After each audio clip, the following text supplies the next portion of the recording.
Hello, this is Iru, and I'm going to blend my Iru now. Now, there's a popular saying about Yorubas with the Iru. Wọ́n ní Iru lóhùn òtẹ́rí àfìgbà tó ń dókè nìsí. Wọ́n wá ń pè légbọn. We don't call Iru egbon.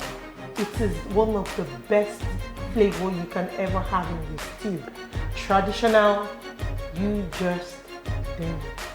I'm going to blend it now.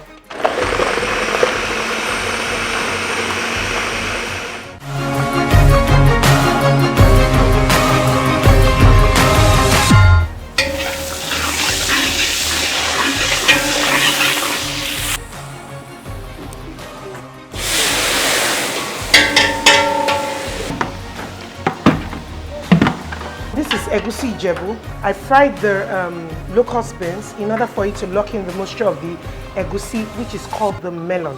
Melon is usually always very oily. So once you're frying the egusi and the iru together, make sure your hand doesn't leave the fire.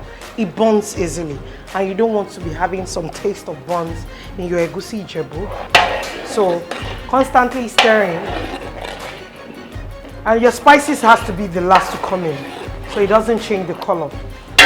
So you have to pour the stockfish first.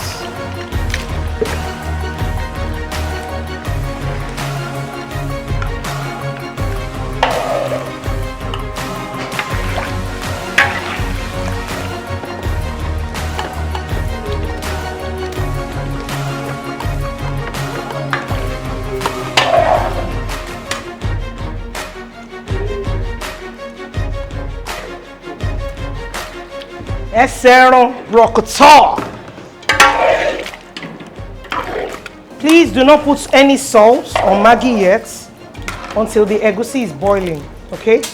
Do not put salt or your seasoning yet. Let your egusi boil and let it get done.